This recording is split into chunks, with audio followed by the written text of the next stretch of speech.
You're listening to the Shipyard Cat Podcast, the unofficial SAFC podcast for fans everywhere.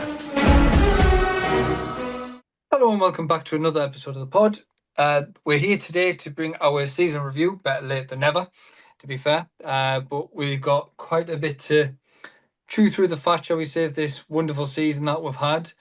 Let's delve into straight away who's joining me today to discuss it. We've got Kev and we've got Robin. Kev, how are we doing? Yeah, good, mate. Obviously, I think we've all celebrated and enjoyed the season ending that much that this has kind of been on the back burner. And obviously, everyone's been busy. We've had holidays and what else have you kind of start kicking off. So, yeah, to our listeners, sorry it's taken 3 weeks to bring you this, but at least everything's come out now, retained lists and all the rest of it, which we'll go on to. But in terms of how am I, mate? Missing football. The World Cup started, but it's not the same. It's the same as when we do the international breaks, isn't it? It's not the lads. Exactly. So, and we've still got to wait to Wednesday for our national team to even kick off. So, Robin, how are you doing today, mate? Yeah, same thing as Kev, missing a bit of the football. Obviously, the season ended absolutely fantastic.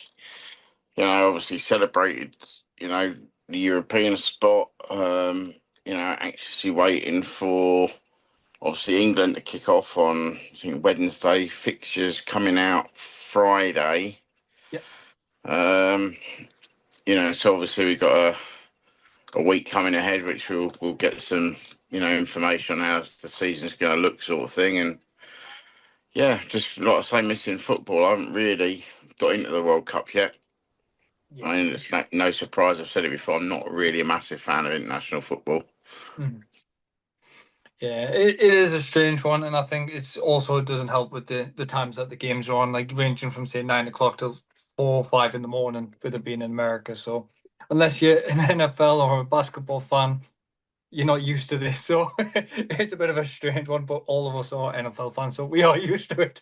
Hey, look, I'm tired. I was up till 4 o'clock this morning watching the NBA finals and the Knicks won, so I'm happy. But yeah, that's about the highlight of it, isn't it? At the moment, it's watching every other random sport going. Exactly. You never know, we might start watching like golf or something next. That starts next week, so we've got a chance. But lads, let's kick off. We've got to start with pretty much what Robin was touching on there. The season in its entirety. We've been away from the Premier League for 8 years. First season back in the Premier League. We didn't just stay in the Premier League. We've got to 7th in European football. Everyone out there, pundits galore, you're going to be relegated. You're going to go back down to the Championship. Going to not amount to any level points and stuff like that. And you're not going to be able to survive. Come 14 plays later, we are where we are. Who wants to take it away first? I'm just still speechless at that fact. Well, look, I mean, that's what it was said, wasn't it? That we were going to be, the team that goes up via the playoffs, they've got no hope. They're going to finish bottom. They're not going to get many points. Obviously, quite a few, people, pundits and that had us as the whipping boys. Obviously, Mary Poppins had us down as 6 easy points. A few of their fans from them said the same thing. Mm-hmm. We went out and spent quite a bit of money, revamped the team. I mean, like you say, we still, kept a good core of players though that had been, in it from, last season and stuff like that. When you look at the opening day fixture sort of thing, obviously Hume, Ballard, Mayenda all started. LaFay's played a big part this season as well. Wilson's come on and done well. It's and obviously Riggy. We've kept a lot of players. Yeah, we've brought in new players, but we've also kept an awful lot, and they've all been involved in the team. Obviously, later end of the season, '09, and showed how comfortable he was with, the Premier League. I mean, it's like I say, we started the season West Ham at home, which everyone thought would do all right, and we ended up beating them 3-0. Indeed. I almost want to say clip that. Robin saying 09, fits in the Premier League. I never thought I'd hear the day. But yeah, look, I think when you look at the season from start to finish, we did have our ups and we had our downs. We did have a little couple of moments where it was bad results. Obviously, the 5-0 Forest game probably sticks in everyone's mind. But overall, we just held our own. We all season long, we looked like we belonged, if that makes sense. And that's the one thing I wanted to sort of, as a fan from day one, and I think the one regret I have, I suppose, lads, is at the start of the season, we did, trust me, I listened to them back. We didn't predict where we would finish. We all threw our suggestions in as where it might be there, but none of us actually said 7th, 11th, 12th, sit above 15th. And yeah, like you said, Adam, no pundit gave us an ounce of respect from day one. Every single one said 19th, 20th, they're gonna struggle. They're gonna really, really struggle. They're not gonna do much. And then even after we invested, it was, yeah, but can they build a team? Yes, they've bought a lot of players, but can they build a squad? And honestly, lads, we never really got. Well, what was our lowest position at one point in the season? Was it 14th? Yeah. For like 3 days. Yeah. There are teams that would probably aspire to get to 14th for just one day. So, yeah, it is a bit delirium. And obviously working in, well, Team Valley area where I do, it's quite north of the river, heavy. They haven't had a thing to say all year. It's been brilliant.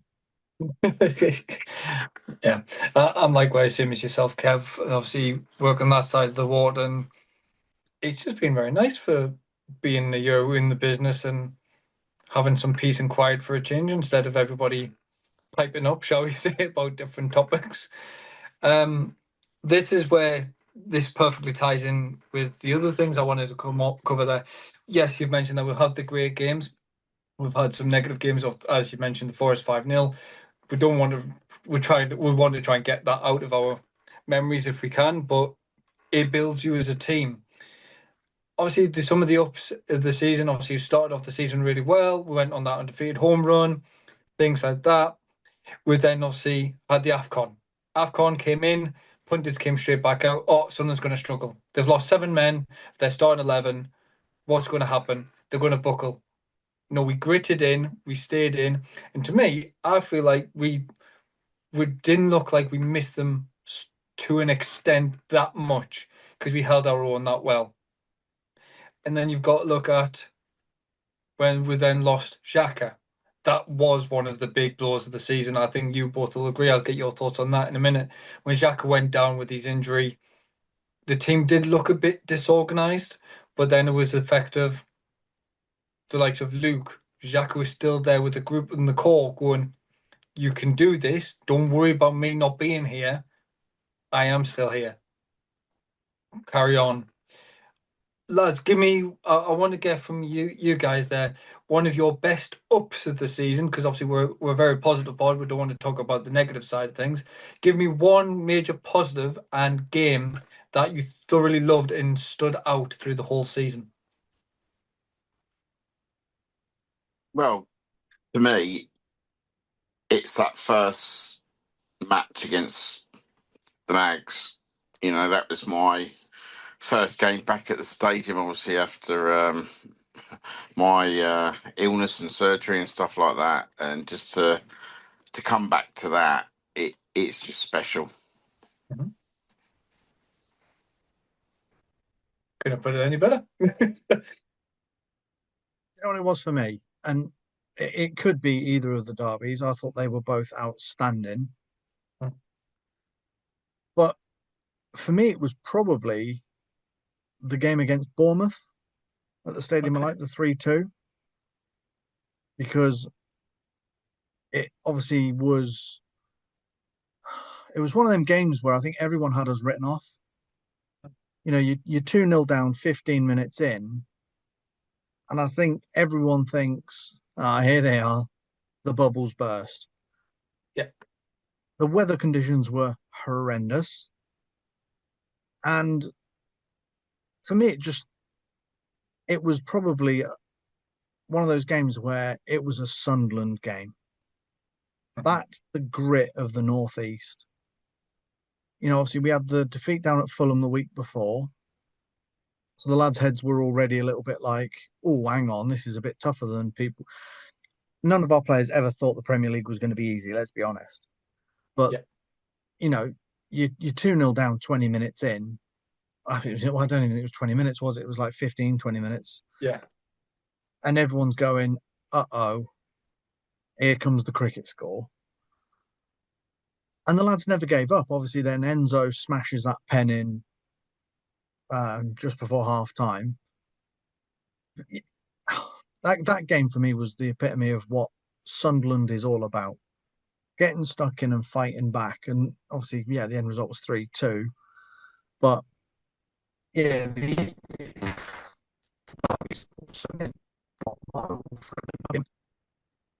but yeah, I think my favourite game of the season was probably the Bournemouth game. Okay. Yeah. For myself personally, I was thinking about Arsenal at home, just for the sheer grit and similar to yourself there, Kev, the grit and the determination. For me, it was the fact that we went up against a very tough Arsenal, and likewise, similar to what everyone was thinking there, or you're going to get battered, you're going to come away like a cricket score against the would-be then Premier League champions. Felt like everything was going against us from kick-off to me, and then Ballard pops up with an absolute incredible goal.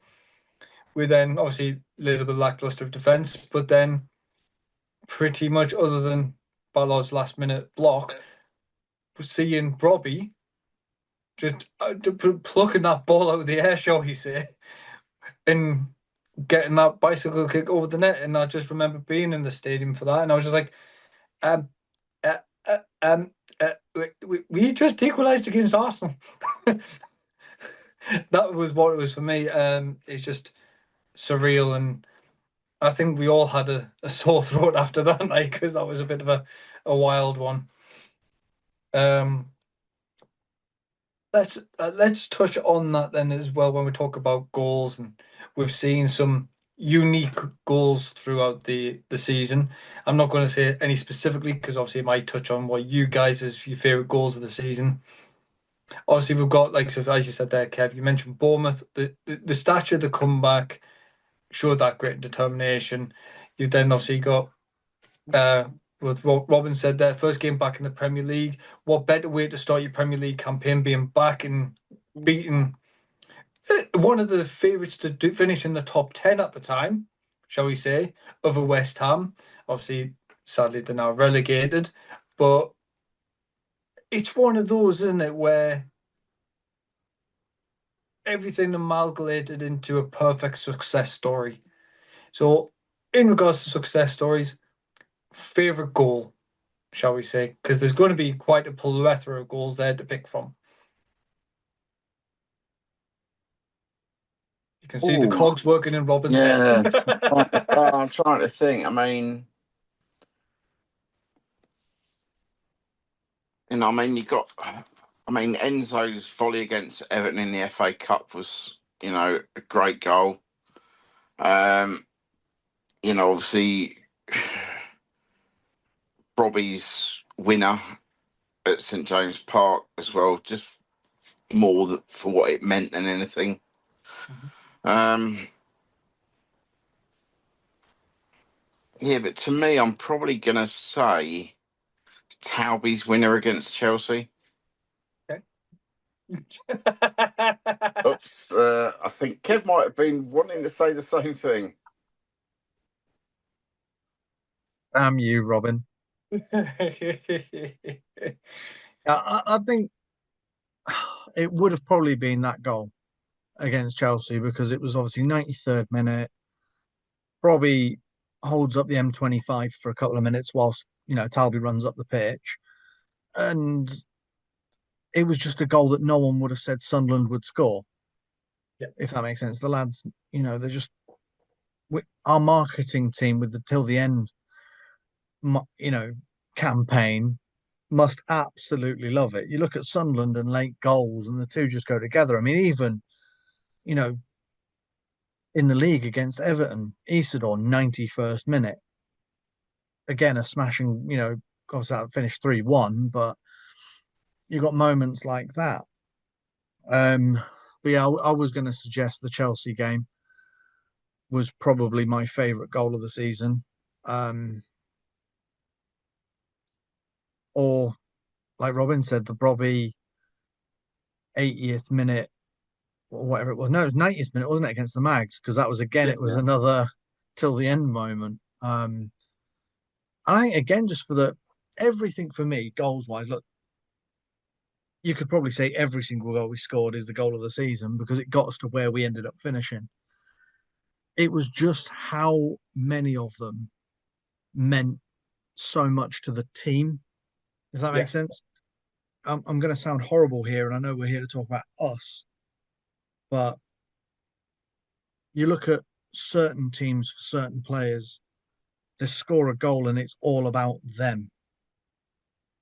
Talk about them up the road. They've got a player in their squad that, isn't the best Bruno in the world, but they say he is. Celebrates like he's scored a corner because he's the most important thing on the pitch. And when you look at our players, when they win a tackle or they score a goal, they celebrate as a team. And that's what it is for me. Every single goal, if you watch them back, the club did a brilliant bit of content on YouTube, which was like a behind the scenes clip of basically every goal or all the moments that mattered. And every single goal that we score, the entire team's involved. And my personal favourite thing of the season, to be honest with you, is watching Regis celebrate. Yeah. The man is so calm. He is the absolute Sheldon Cooper of the Premier League. And if you're a Big Bang person, you know what that means. If you're not, go and watch it. He's the turbo nerd. He just researches the hell out of everything. And then when he's on the touchline, he barely moves from his spot. He does a little bit here, a little bit there. But when we score moments that matter, he just explodes with enthusiasm. And I love that. And that's what it is for me. I'm actually surprised none of you mentioned the lovely Voldemort goal, which was a beautiful piece of headering skills from a lovely centre forward in the back of his own net, which was, I tell you now, any centre forward is proud of that goal, I think, to be fair. We're not going to count it as one of our best goals. I mean, it meant a lot, but you've also got to look at Trey Humes' goal against Chelsea on the last day of the season. Yeah, exactly. Mukiela's goal against Spurs. Isidore's goal against Villa that we ended up losing 4-3. After Diarra missed the chance late on, sort of thing. But there's some great goals and great moments during the season, which are, will stick in the memory for a long time. Mm-hmm. That's why, for me, the goal I chose, it wasn't to get us a win. It was a draw, and it was Talby's against Liverpool. The way he just managed to cut inside and did what he normally does and just ping it from range and got it in the back of that. It's similar to what he did to Burnley, if you remember, when he cut inside, and that rocket was, I remember all three of us at the time were like, how on earth did that go in? Just because it was hit with so much force and venom. But as you said, Kev, once again, it was a brilliant goal and everyone celebrated it together. And this is why I'm going to sound like Xhaka's biggest fangirl here at the minute, but Xhaka was the one making sure that everybody celebrated together, got everybody together and went, right, we are a team. We lose as a team, we win as a team, we draw as a team, we go down as a team. But because of that winning mentality, I think in Xhaka, that helps spur on a lot of force, shall we say, within the locker room, because you've then got the likes of further experiencing winning matches. Nordi, as Robin just mentioned, with PSG, he is used to winning big titles and winning big matches.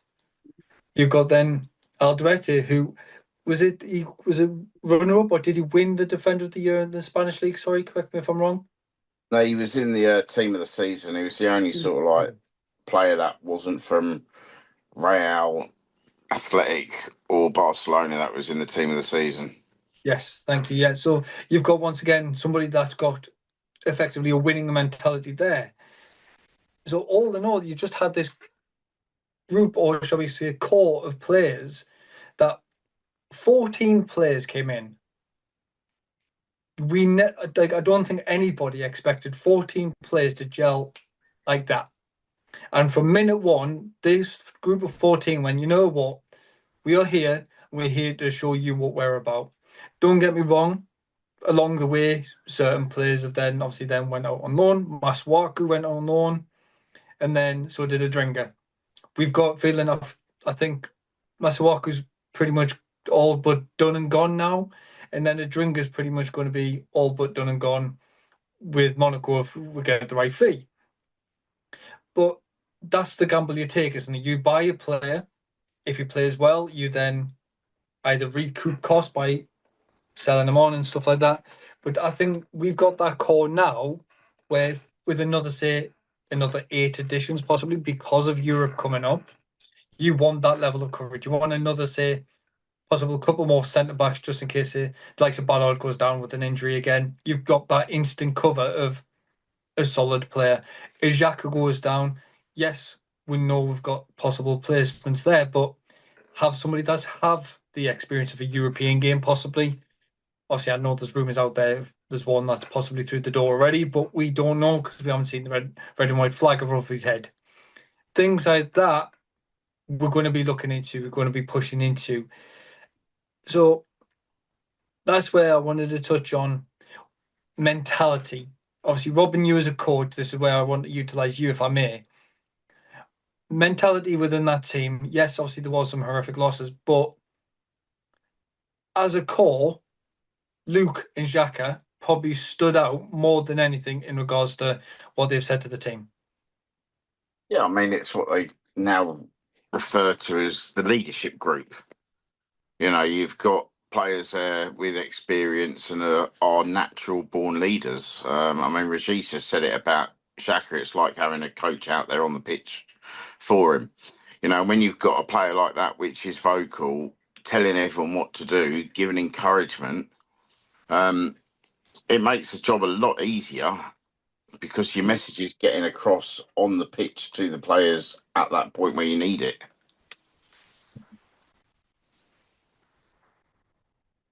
I was going to say it's, well, I think one of the key reasons they brought him in. I mean, we'll talk about incomings and outgoings all the time, but yeah, for me that's the one big factor of it all. Is Xhaka admits in every interview he talks about he joined us because he wanted to experience football at the thick end and how hard it could be, and the team that we built kind of didn't give him that side of it, if that makes sense. He kind of got to experience, yeah, some tough games, but overall, we kind of didn't give him that struggle that he was expecting to have to learn from.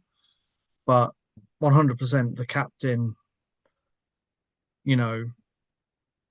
of our squad and absolutely the coach on the pitch in every game. When he wasn't there, there was a void. So, lads, we've talked about players there, and we've covered quite a lot of them. Obviously, that's joined us, like the likes of your Xhakas, your Nordis, your and things like that. You nearly said the Mukielis there, didn't you? I did, yeah. You ain't getting away with the slips. It may not be the season anymore, but me and Robin are still awake. Damn, so close, so close. Should have said Mundell, and that would have even been worse. But yeah, lads, so we've had quite a fair few people coming in the door. Obviously, some of these players that have came in have played out the socks off and actually got some outstanding performances throughout the season. One of the things I wanted to check with you guys and ask you really is your thoughts on your favourite player of the season. It can be somebody that's came midway or from the start to the very end. Who would we say for you guys? Go on then, Kev. Mark Guiu. No, hear me out. Hear me out. If it wasn't for him and the sacrifice he made, we wouldn't have Brian Brobby. Does that not count? Yeah, Well, probably his goals to game ratio speaks for itself as well. yeah, probably was penciled in for a January signing, wasn't he? Yeah. Yeah, I mean, it's hard. I know I said a minute ago, for me, it's hard to put one player on a pedestal. You could say Xhaka for everything he's brought for running the team. You could say Roofs for the saves he's had. You could say Mukiele for the key moments he's had. I mean, if there was ever for me a captain to take over where Xhaka is, if we had to, I would probably say Nordy's not far off that. You'd put Ballard in the mix. You could say Humes in the mix for the fact that they've made it all the way from League One to that level. Hume played every single game. Yeah. That's a lot, for a newly promoted side, yada, yada, yada, and a defender. So you got to think he's in the thick of it. Yeah, it's hard for me. I can't name one player, but if you're going to make me, it's probably Roofs. Fair enough. Yeah, I mean, Rivers has got to be up there. He has got to be up there with it. I mean, obviously, there's Xhaka as well. He's got to be up in that conversation. Siddiqui, Alderete, technically Enzo. There's so many players, and it is hard to just name one. If I was going to say, probably the most impact, you probably got to look at Xhaka. I think just purely for his leadership and everything. No, The all-rounder of it. Yeah, I see where you're coming on that one. For me, I'm likewise the same. When I put that down, I was like, I know it's going to be a complicated one because the team has been phenomenal from start to finish. For me, it's the toss-up between Ballard and Hume.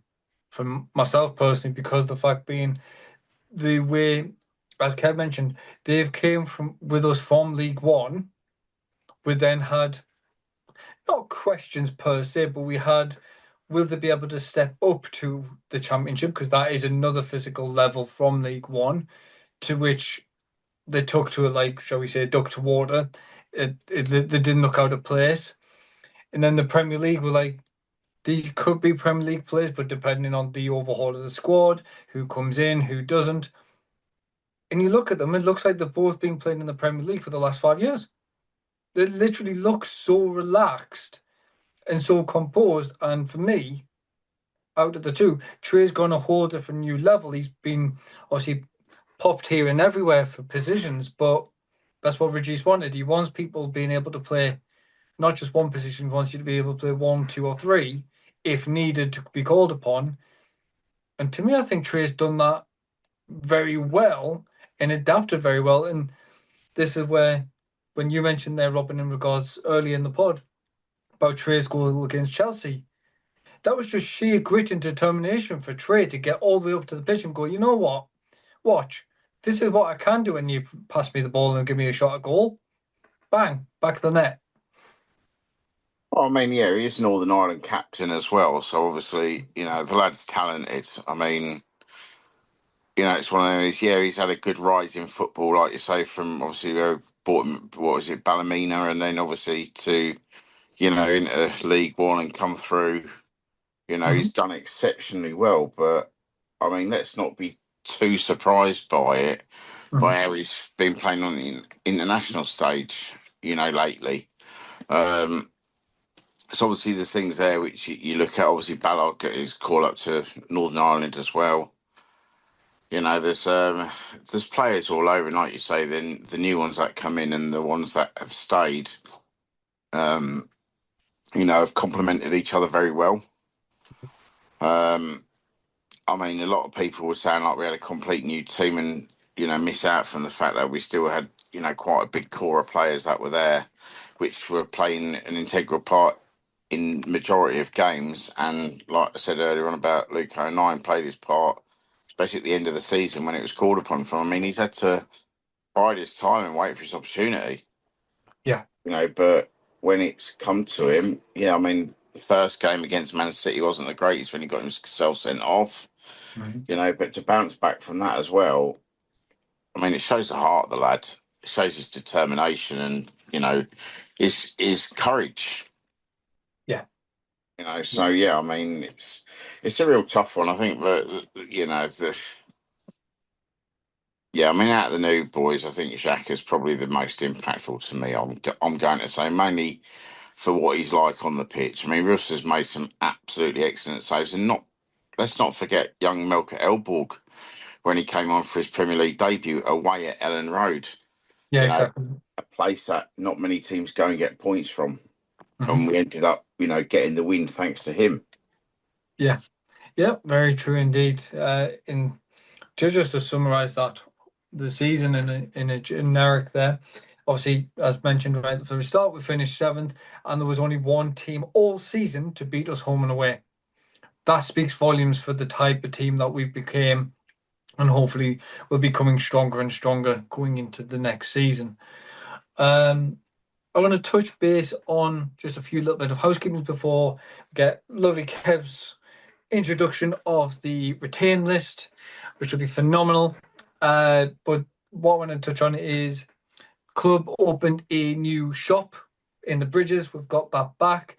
It's no longer in Debenhams, because obviously Debenhams doesn't exist no more in the Bridges, but it's a standalone Fanatics shop, which opened the other day, which was really good, and has already started out pushing out the new training merch for the keepers and things like that, which Robin has already got an empty bank account because of it, more than likely. No, I'm sort of holding off a little bit at the moment, but I mean, it's nice colours. Obviously, the dark red. I know we've done that before. That nice sort of like minty green as well as the training top. Yeah. The travel stuff in the grey looks great. I mean, it's look, we've said it before. This partnership with Hummel as kit suppliers is just ticking all the right boxes. They've got some serious good designers. I know obviously the kits haven't come out yet for the new season, which I'll let you discuss for like one of the things on that, Adam. But I mean, I must mention obviously when you look at the kit that those up the road have produced, I mean, Get your 52-inch TVs free, yeah? I mean, it's horrendous. I mean, Asda and Tesco have both taken the mick on socials over it. Yeah. I mean, that kit's just made them a bit of a laughing stock. Indeed. They already were. It's just accelerated it more into other avenues, hasn't it? For me, I like the fact that we've gone back in the Bridges. It gives fans that are in the town centre an easy way to go and get club-related items. Obviously, the opening hours are going to be very similar to what the club store is anyway. But, for those who can't necessarily get to the stadium easily, the Bridges is a lot easier because it's in the town centre. If you're getting a metro in or if you're on the buses, etc., it drops you off in, at the Bridges. So I get why the club have done it. And obviously that's one of the things fans complained about for years was the fact that you couldn't buy a club, shirt anywhere other than the stadium. There are rumours of them possibly looking at opening one in the galleries. which will obviously give people in Washington the opportunity to buy Sunderland shirts again, because it's something that has disappeared. Obviously, them up the road have got to deal with JD Sports. So, Yeah. unfortunately, you can walk into any JD Sports and their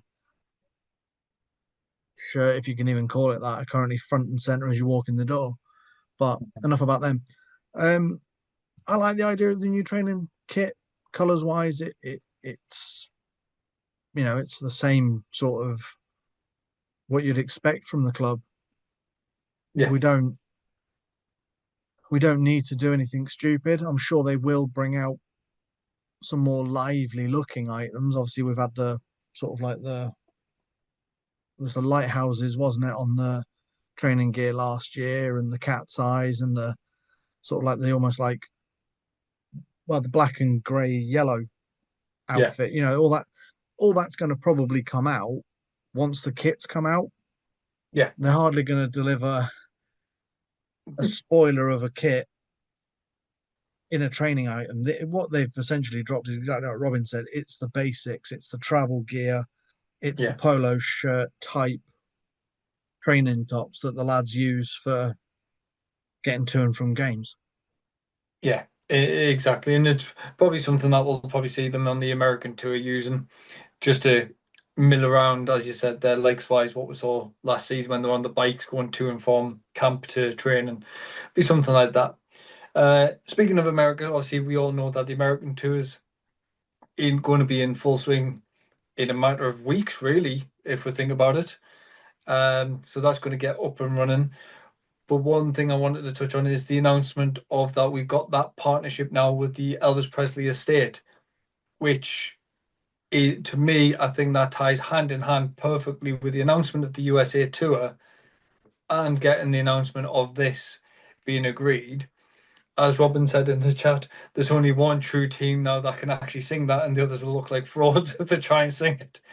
But that speaks volumes that a big, would you say it's kind of like a brand, shall we say, the Elvis Presley estate now, that they've turned on and went, we want Sunderland to represent Elvis, not any other team. That speaks volumes, doesn't it? Yeah, I mean it's genius, to be honest, because obviously we've already got a connection with Elvis Presley. Yeah. I think it goes back the history of it. We first sung that in a midweek match after he died. The week he died. Sort of like so to put our stamp on it. But yeah, I mean they don't have to work on anything. They don't have to try and make something up about why the club's connected to it. It's already there. I think that's really, really good. Who's ever done the marketing on that? I don't know if we were approached by the Elvis Presley estate or if we approached them, for a collaboration. But yeah, I mean, it probably means that, one of the shirts at least is going to have possibly the lyrics of Wise Men Say in it somewhere. Mm-hmm. So I'll say can't help falling in love, not Wise Men Say, but you know what I mean. It's there could be something like that. It could be, it's going to be in there. Maybe they might, the warm up shirts as they are the pre-match shirts. You could have one with, where you've got sort of like, half of, the colliery wheel and half of the gates to Graceland sort of thing. It's there's lots of different avenues that they could go down. But also as well, it raises our profile immensely. Yeah. Because you've sort of got to think as well, if the shirt, we think it's going to be the away kit. But if they start selling that as well in Graceland with the Elvis memorabilia, at the museum, it just opens up another level. Indeed. That's one thing that Tom Burwell said, didn't he? He did a podcast recently about the club and the finances and where we are and where we're headed. And that was one of the things he did mention, was the fact that we are a recognized brand locally, and we need to be recognized globally. So I think he's pushing on the exposure out there, and I think absolutely what Robin's just said, the whole sort of Nashville, Elvis Estate, American tour feeds perfectly. Obviously, if anyone was bored enough to watch some of the World Cup games, they have talked about the fact that in America, soccer, as they call it, is rapidly becoming one of the most popular sports over there. It's actually starting to overtake some of the basketball side of things in the colleges and the schools. So, kids are now in American schools learning, well, American football, which is obviously massive over there, basketball, hockey, and now soccer is rapidly heading up there. So, for Sunderland to latch onto that potentially very early could pay dividends, and hopefully it does. That's the one thing they've got to do if we're going to stay successful in the Premier League. A big part of that is your global exposure, and the whole more you earn, the more you can spend, I suppose. To put it very, very basic, the more you earn, the more you can spend. Yeah, So, exactly. Yeah. It's one of those things in a way. It's a case of now just getting out there, getting noticed by the right people and the right sort of people. Obviously, Phillips has been doing that a lot at the minute, going over there and doing fan events and fan exposure. I believe it is partly with the club and partly with the Premier League, but it's getting more cities, more states to go, there is more than just a United, Arsenal, City. There is the Sunderland who made this big. Yes, we've got our own American listeners. We've got we've got Chris, sorry, should I say, who is on our pod, who's American, and it's stuff like that. It's a word of mouth situation as well as that situation of one person tells three tell an army, and it'll just keep on growing and growing and growing. That's what I think it's going to do, and it's going to be perfect for us. But let's get into the retain list instead of me just waffling on about nonsense now. Kev, take it away. Hey, why change from the norm? you waffle rubbish if you want to waffle. Yeah, you chat rubbish if you want to chat rubbish, mate. Look, it is what it is. Retained list, right? Where to start? Obviously, the club did the whole leaving it to the last minute. We seem to be the last to do a lot of things when it comes to announcements. Probably because they save the best till last. That's my opinion. So obviously they started it with a very standard, oof, we've released our retained list. No flowers about it. It was just bang, there it is. And it starts with Dan Neil, Dennis Serkin, Bertrand Traore, and Niall Huggins all leave Sunderland, with all other first team players having been retained. The club can confirm they are in talks regarding Lucha Gertrudia, and then obviously it then goes on to give a little bit about the players that have left. So let's start with probably the biggest one, Dan Neil. Obviously, we now know he is gone. We knew he was going anyway, let's be honest, because he didn't sign the deal. But the club do say, after helping Sunderland gain promotion from League One, Dan Neil captained the club back to the Premier League and made more than 200 appearances in red and white. That's it. Wham, bam, thank you, man. I suspect we will probably get a farewell video. One of these, it was a tough decision, yada, yada, yada. I've loved being part of the club from a boy sitting in the stands. But I'll let Dan Neil do that when Dan Neil's ready. Then obviously Serkin was the next one. So Dennis Serkin leaves the Black Cats after 5 years, having helped push the club from the third tier all the way to the top flight and featured 120 times.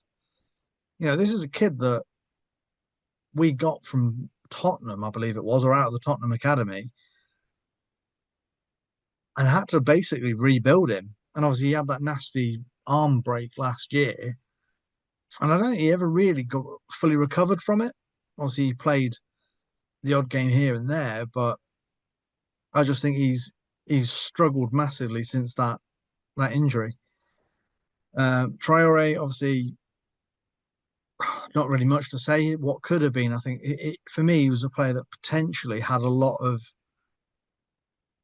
what ifs about him, and we just never got to see it. I mean, I'll get Robin's take on that one in a minute once I finished. But yeah, for me, Traore just was obviously he got that one goal for us this season, didn't he? And that's kind of been the gist of it.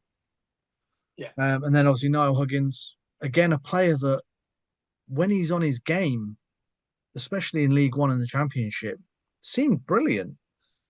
But injuries and the fact he seems to be made of glass, in my opinion, hasn't helped. And I think his injuries have probably hindered him getting to a higher level.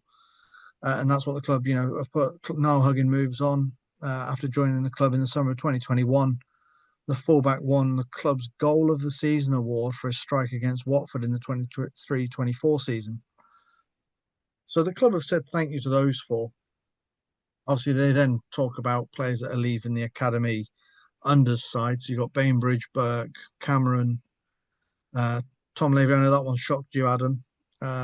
Elias Lenz, Ethan Moore, Adam Richardson, Reece Walsh, Jake Waters. So the club essentially say that, their time is done. I know, Robin, you're quite happy seeing the likes of Finn getting new contracts. I think they've been offered professional contracts now, so they go from scholars to actual footballers now. I mean, they were footballers anyway, but obviously, like Finn Gergusian, obviously Marcus Neal. I mean, look, I'm a little bit shocked that we've sort of like let Elias Lenz go, because when we got him into the academy, he was one of those that they had really high expectations for. But unfortunately, this is the thing with sort of like academy football. Some players make it and others don't, and the ones that you think are the most promising might not develop in the same way. It might be a temperament issue. I mean, you look at what Riggy said, he was he was basically one of the best players in the academy that we've had. But it took Granit Xhaka having a word with him saying, look, you need to start working harder and stuff for him to knuckle down. Otherwise, he would have been one that was probably, not going to go, well, not necessarily departing, but he's one of those that probably wasn't going to be living up to his potential as a younger player.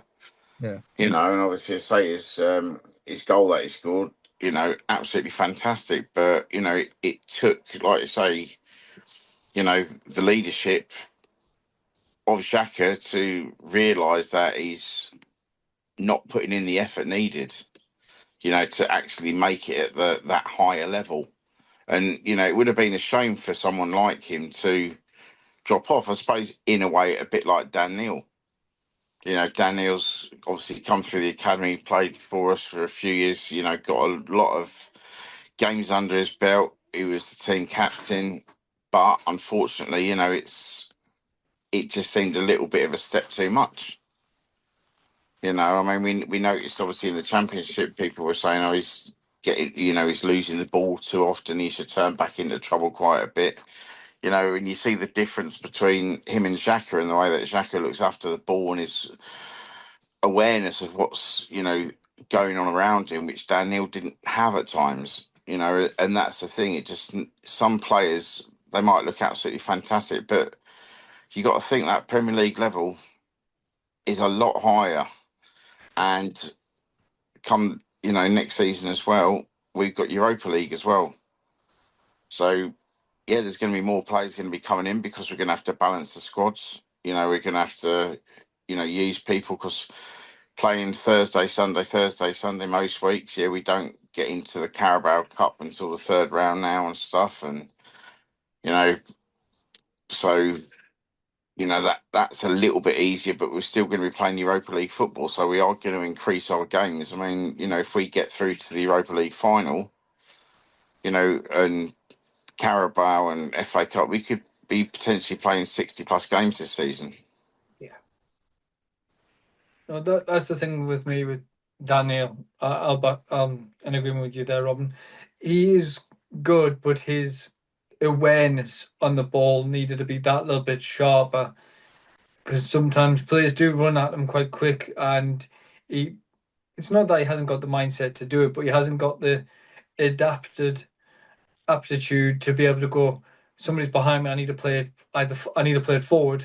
He'd rather go back, and then the ball comes back to him. He's like, then he'll turn and move, which can be good. It worked in the Championship, worked in League One. When you're in the Prem and the game is a lot quicker and a faster pace, you don't have that time to be able to stop the ball, look around, and play an option. Xhaka, I think the way when everyone looks at Xhaka, it's just as if time stops still for Xhaka because he's like, yeah, okay, done. Next person, done. And I think that's the difference of the levels. And I think that's why from recruitment this summer, I think we will be looking at like-minded people like that who can be quick on the ball, who possibly got European experience as well. We'll be looking at youth and that talent as well. But no, Kev, you mentioned I was shocked about Tom Lavery. It is quite a shock one for me because to me, I thought he was hitting the ground running. He was playing some decent football. I know he had a slight knock earlier in the season for the unders, but to me, he kept on coming back stronger and stronger. But it could be one of those where the clubs went, as much as you're a good player and stuff like that, future endeavours and all that jazz.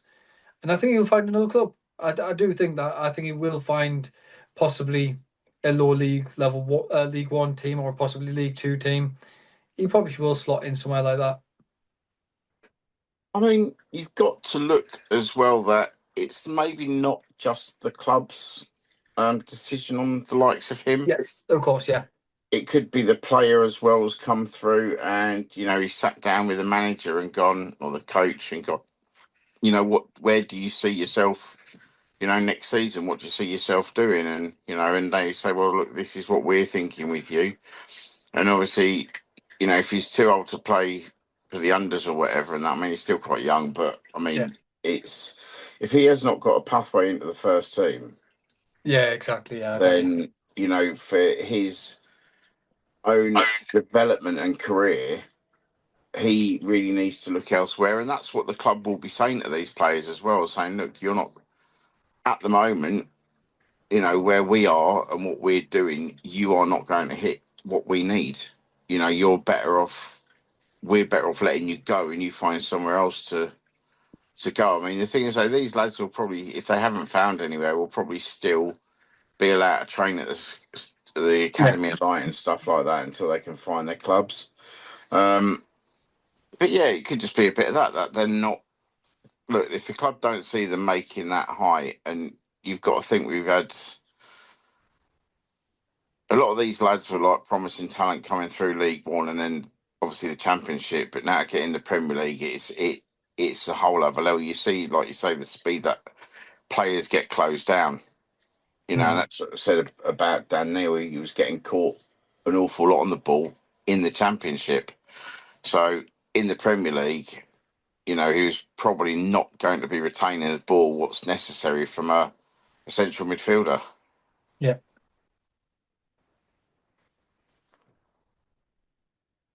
Not much more to say on it, really. It's one of them. I think, I'm sure as we're now in the off season, when players come and go, we'll probably do pods based on that info. Obviously, the first one I want to see is Lucha get done. It would just be, are we arguing over a couple of quid here, or is it a case of actually we can't agree because the valuations are wildly off? But yeah, we shall see. The only thing I think kind of I wish the club would do is kind of get on with stuff a little bit quicker. We're 3 weeks after the season's finished. The farewells have only just started coming in, and there's teams announcing their new kits and stuff, and we've got nothing. And selfishly from the pod, what are you meant to talk about? I mean, I don't so, really care about, how Paraguay, no offense to Omar Alderete, but how Paraguay are getting on. Like, yeah. I mean, to as be long as he fair though, comes back fit, as long as he comes back fit with both his legs and arms and everything working, and he can carry on, that's all that yeah. Yeah. matters to me. I mean, the transfer window officially doesn't open until tomorrow, Monday the 15th. Even though clubs are like saying that they're signing this player, that player, the official transfer window doesn't open till tomorrow. Obviously, I think players that are out of contract, it can be slightly different, but So what it's Robin's saying is, if we don't sign 5 people by 11 o'clock tomorrow, we're going to be very upset. Fuming. look, we just got to see what happens at the World Cup. Yeah. What players are looking good, what players can be done, because obviously you've got to think next season as well. You've got the new financial rules with the squad cost ratio rather than profit and sustainability. Yeah. So that's obviously something they've got to look at, and I think that's why, possibly the Elvis Presley deal is an important one, because it's going to generate a lot more money, which means that with the new SCR, we're probably doing all right still. Right. Perfect. Thanks for doing that, Kev. That means a lot. Right. It's always good when you've got them to hand and I don't. And probably helps me not pronounce any names incorrectly as usual. No, lads, I think we've covered off quite a bit there. We've covered a brilliant season after a brilliant season. I think we can all contest that. All fans who listen to this pod, thank you very much for listening to our moans, our groans throughout this season. More to come next season. 38 plus games now with Europe involved. So even more moans and groans from us all here at the Shipyard Cat. Just want to thanks to those that have joined us over the season, the guests like Barnsley, Space Northeast, things like that. And I want to thank those that have joined me too in the pod when I'm not here, or even if I am here. So, Chris, I know you're somewhere in the ether. We don't know where you're hiding lately, but you're there. Thanks to you, though, Robin, for everything. No, thanks, mate, and obviously not forgetting Tom as well, that joined us a couple of times. Yep, I was going to bring Tom up after I thank you to you. And a thanks to you, Kev. Yeah, pleasure as always, mate. It's been a good season, hasn't it? Exactly. And as ever, lads, we'll see you on the next one.